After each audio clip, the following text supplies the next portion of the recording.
maybe it's about time in the design industry that we start to think about things beyond human-centered.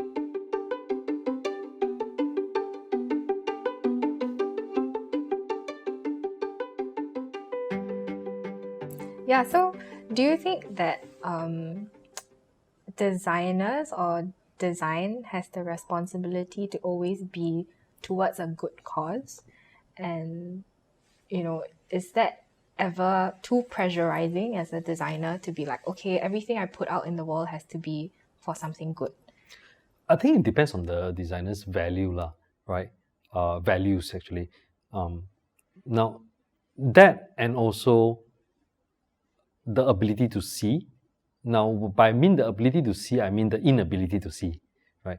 Because sometimes things that don't seem to be necessarily immediately good for anyone, like, okay, design a shampoo bottle to be a bit nicer so that it sells better. Like, am I dealing with here trying to heighten consumerism or making people buy things unnecessarily? I think it's not always so straightforward, meaning that sometimes, for example, you do not know that the formulation is quite good, for example, or some scientist is slogging his life away to make that shampoo a little better, right? And that company is just not good at selling their things when they are actually, doing this work. So some chemist somewhere is doing a decent, respectable work in doing these things, and your work, which may seem a little mundane, is helping to enable the livelihoods of these people. So the cascading effects is sometimes beyond our immediate comprehension, and I would say when it's kind of like seems mundane or normal, I don't think you have to over question your work, right?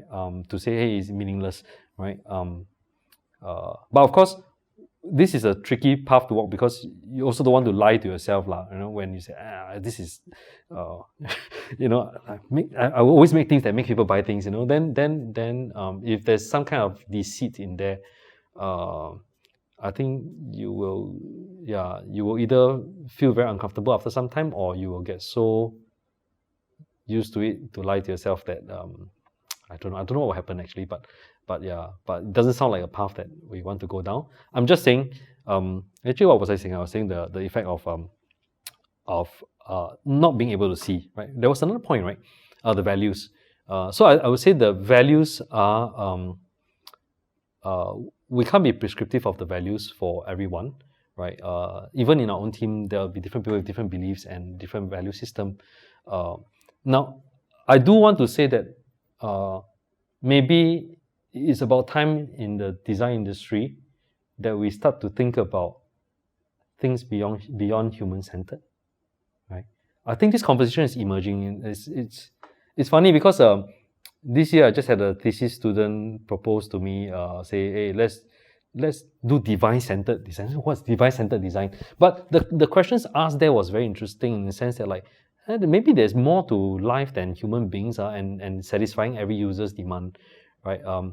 Now, different experts are starting to question this also, and they're asking the question of what is an animal-centered design? What is monkey-centered design? Is it always just human-centered, right? Now, but a broader term that I think is emerging in the industry, and I quite agree with it, is life-centered design, right? So that we don't just design to help people sell things or help people feel a certain kind of satisfaction from buying and using things, but we consider the totality of it. I think it's human-centered design has it's time to kind of revisit this term and reconsider.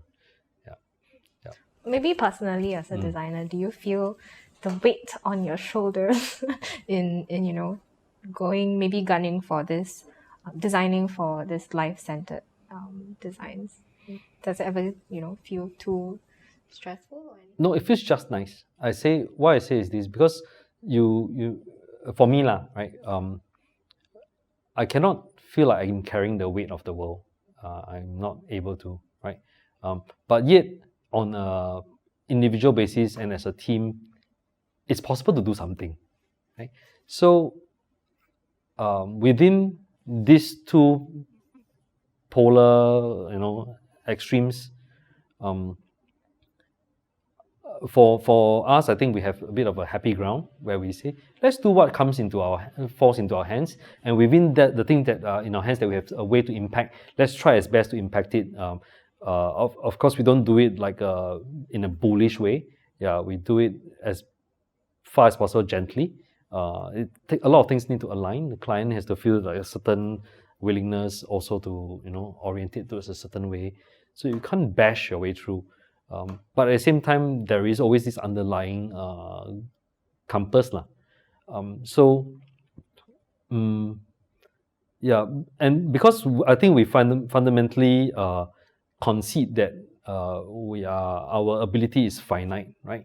So we don't feel like there's this whole weight of the world to carry. In the first place, that will probably be a little bit egoistic, right? To feel that you can effect that level of change. Yeah, so we just do what is in our lot.